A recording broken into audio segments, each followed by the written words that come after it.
Hello everybody. आज जो हम टॉपिक कवर करने जा रहे हैं वो है law of torts in India. इसमें हम देखेंगे कि लॉ ऑफ टॉर्ट्स क्या है, टॉर्ट्स के एसेंशियल्स क्या हैं, यहाँ पर इम्पॉर्टेंट मैगज़म्स कौन से हैं, इससे रिलेटेड इम्पॉर्टेंट केस लॉस क्या हैं। जो वर्ड टॉर्ट है उसे डिराइव किया गया है लैटिन वर्ड से जो कि है टॉर्टम। टॉर्टम का मतलब होता है ट्विस्टेड या फिर क्रूक्ड। सालमन के हिसाब से जो टॉर्ट है वो एक सिविल रॉन्ग है जिसके लिए कॉमन लॉ एक्शन एक रेमेडी है।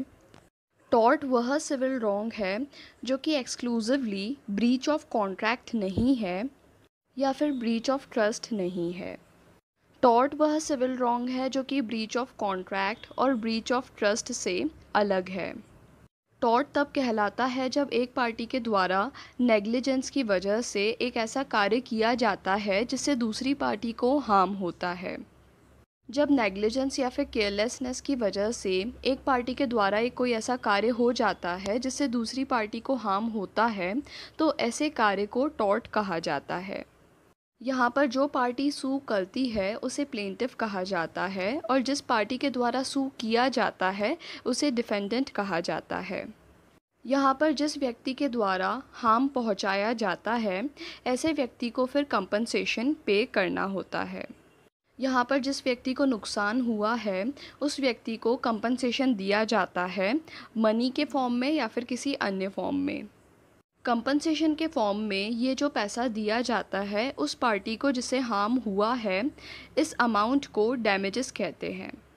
अगर किसी व्यक्ति को डैमेजेस क्लेम करने हैं तो यहाँ पर ब्रीच ऑफ ड्यूटी होना आवश्यक होता है।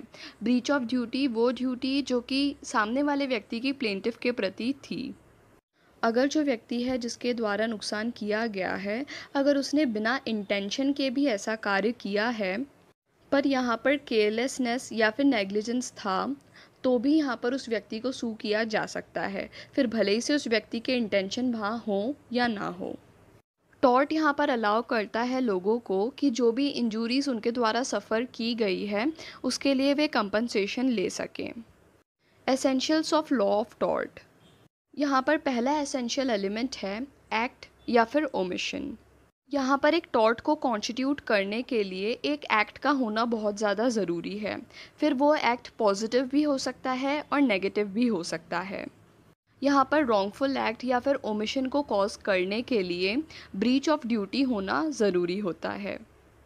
इसका मतलब ये है कि जिस व्यक्ति के द्वारा गलत कार्य किया गया है जिसकी वजह से सामने वाले व्यक्ति को नुकसान हुआ है, यहाँ पर उस व्यक्ति की जिम्मेदारी होनी चाहिए, यहाँ पर उस व्यक्ति की ड्यूटी होनी चाहिए कि वो ऐसा कार्य करे या फिर वो ऐसा कार्य ना करे। यहाँ पर ऐसी आवश्यकता होती है हर व्यक्ति के द्वारा कि अगर इस प्रकार के सर्कमस्टेंसेस एग्जिस्ट करते हैं तो ऐसे व्यक्ति को एक पर्टिकुलर तरह से बिहेव करना चाहिए।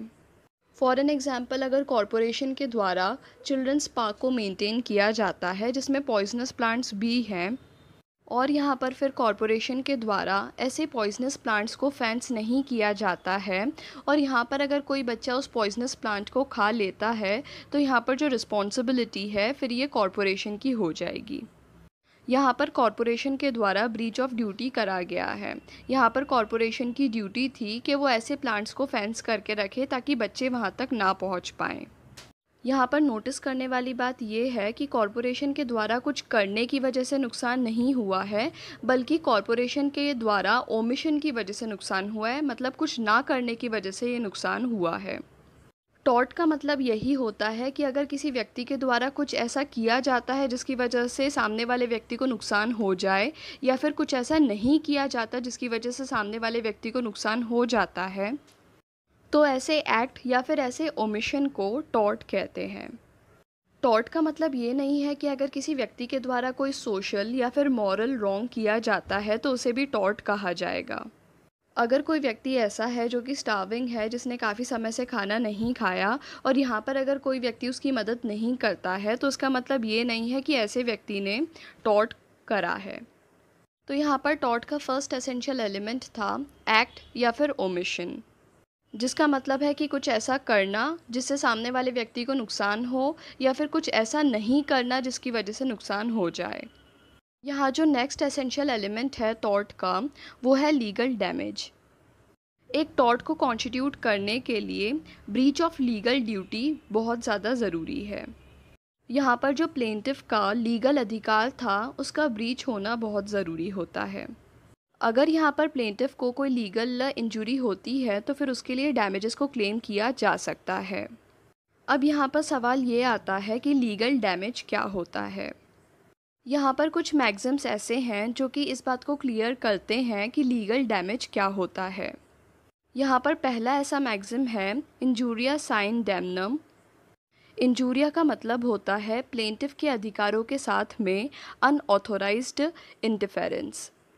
डैमनम का मतलब होता है हार्म या फिर लॉस, जो कि फिर चाहे कंफर्ट का हो सकता है, मनी का हो सकता है, हेल्थ का हो सकता है या फिर किसी अन्य चीज़ का हो सकता है। अगर यहाँ पर प्लेंटिफ की लीगल राइट को वायलेट किया जाता है और प्लेंटिफ को कोई हार्म नहीं पहुँचाया जाता है तो यहाँ पर प्लेंटिफ अप्रोच कर सकता है कोर्ट को। यहाँ पर बहुत इम्पॉर्टेंट केस है एशबी वर्सेस वाइट। यहाँ पर प्लेंटिफ को डिटेन किया गया था डिफेंडेंट के द्वारा और ये जो डिफेंडेंट हैं वो एक रिटर्निंग ऑफिसर थे। जो प्लेंटिफ था वो एक क्वालिफाइड वोटर था पार्लियामेंट्री इलेक्शन के लिए, पर यहाँ पर डिटेंशन की वजह से जो उसका वोटिंग का अधिकार था उसे वायलेट किया गया था। यहाँ पर प्लेंटिफ के द्वारा डिफेंडेंट को सू किया गया था क्योंकि उसकी लीगल राइट्स को वायलेट किया गया था, जो कि यहाँ पर व्यक्ति के पास में अधिकार था, इसलिए यहाँ पर रेमेडी भी अवेलेबल थी। यहाँ पर एक और इम्पॉर्टेंट केस है Bhim Singh versus state of Jammu and Kashmir. यहाँ पर जो प्लेंटिफ थे वो एमएलए थे जम्मू एंड कश्मीर के, जिन्हें रॉन्गफुली डिटेन किया गया था पुलिस ऑफिसर के द्वारा जब वे असेंबली सेशन को अटेंड करने के लिए जा रहे थे। यहाँ पर जो fundamental right of personal liberty है उसे वायलेट किया गया था और उसके साथ ही उन्हें मैजिस्ट्रेट के समक्ष मौजूद भी नहीं किया गया था निर्धारित समय अवधि में। यहाँ पर जो रॉन्गफुल और मैलिशियस एक्ट था डिफेंडेंट का वो एक्शनेबल था और कोर्ट के द्वारा अवॉर्ड किया गया था डैमेजेस ऑफ ₹50,000 भीम सिंह को। यहाँ पर जो नेक्स्ट इम्पॉर्टेंट मैक्सिम है वो है डैमनम साइन इंजूरिया। इस मैक्सिम के हिसाब से प्लेंटिफ को कोई इंजरी कॉज की जाती है बिना उसकी लीगल राइट को इंटरफेयर किए। यहाँ पर इसका मतलब ये निकलता है कि अगर सामने वाला व्यक्ति अपनी लीगल राइट को एक्सरसाइज करता है और उसकी वजह से अगर आपको कोई नुकसान हो जाता है तो फिर आप अपने लिए डैमेजेस को क्लेम नहीं कर सकते हो।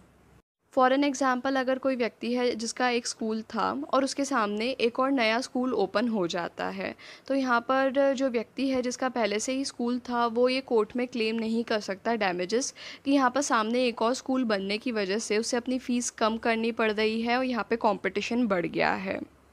यहाँ पर जो भी लॉस वो सफ़र करता है सामने एक स्कूल ओपन हो जाने की वजह से, वो डैमेजेस वो क्लेम नहीं कर सकता है। Evolution of law of torts in India.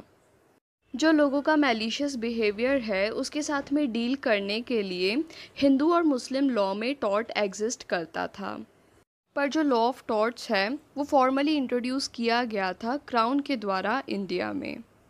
जो लॉ ऑफ टॉर्ट्स है वो बेस्ड है principles of equity, justice and good conscience पे।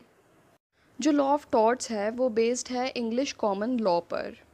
जब बात आती है application of law of torts की, तो यहाँ पर इंडियन सोसाइटी में जब भी अप्लाई किया जाता है कोर्ट के द्वारा लॉ ऑफ टॉर्ट्स को, तो उसे इस तरह से अप्लाई किया जाता है कि वो सूटेबल है या नहीं है उन सर्कमस्टेंसेस में जो कि इंडियन सोसाइटी में एग्जिस्ट करते हैं। जस्टिस भगवती के द्वारा MC Mehta versus union of India में इस बात को ऑब्ज़र्व किया गया था। हमें यहाँ पर ज़रूरत है नए प्रिंसिपल्स को इवॉल्व करने की और नए नॉर्म्स को ले डाउन करने की, जो कि हमारी मदद करेंगे नई प्रॉब्लम्स के साथ में डील करने के लिए। हम यहाँ पर इस बात को अलाउ नहीं कर सकते हैं कि जो हमारी जुडिशल थिंकिंग है वो कंस्ट्रक्ट की जाए उन लॉज के द्वारा जो कि इंग्लैंड में प्रिवेल करते हैं, बिल्कुल उसी तरह से जैसे वो इंग्लैंड में प्रिवेल करते हैं या फिर किसी अन्य फॉरेन कंट्री में प्रिवेल करते हैं। हम यहाँ पर तैयार हैं कि हम किसी फॉरेन सोर्स से या फिर किसी इंग्लिश सोर्स से लाइट या फिर नॉलेज को रिसीव करेंगे, पर इसके साथ ये भी बहुत ज़्यादा ज़रूरी है कि हम अपना खुद का जूरिस्प्रूडेंस बिल्ड करें। अब यहाँ पर ये सवाल आता है कि क्या ये लॉ ऑफ टॉर्ट है या फिर लॉ ऑफ टॉर्ट्स है। Winfield theory of tort. Law of tort theory के हिसाब से अगर कोई भी अनजस्ट हार्म किया जाता है जिसके लिए कोई भी एक्सक्यूज़ नहीं है तो उसे टॉर्ट माना जाएगा। यहाँ पर इस थ्योरी के सपोर्टर हैं विनफील्ड। विनफील्ड के द्वारा कहा गया था कि अगर इंजरी हुई है तो यहाँ पर जिस व्यक्ति के द्वारा इंजरी को कॉज किया गया है उसे सू किया जा सकता है। फिर यहाँ पर यह ज़रूरी नहीं है कि इंजरी का कोई नाम हो। MC Mehta versus union of India के केस में विनफील्ड की जो थ्योरी है उसे सपोर्ट किया गया था इंडियन जुडिशरी के द्वारा। फिर बात आती है सामन थ्योरी ऑफ टॉर्ट्स की। सामन के द्वारा लॉ ऑफ टॉर्ट्स को सपोर्ट किया गया था। यहाँ पर बताया गया था कि लाइबिलिटी तभी अराइज होती है जब जो एक्ट जो किया गया है जिसकी वजह से इंजरी कॉज की गई है वो किसी टॉर्ट्स की कैटेगरी में फॉल करती है। यहाँ पर ऐसे टॉर्ट्स जो कि नॉमिनेटेड हैं, अगर उनमें से किसी टॉर्ट्स की कैटेगरी में अगर जो एक्ट है वो फॉल करता है तभी यहाँ पर लाइबिलिटी क्रिएट होगी।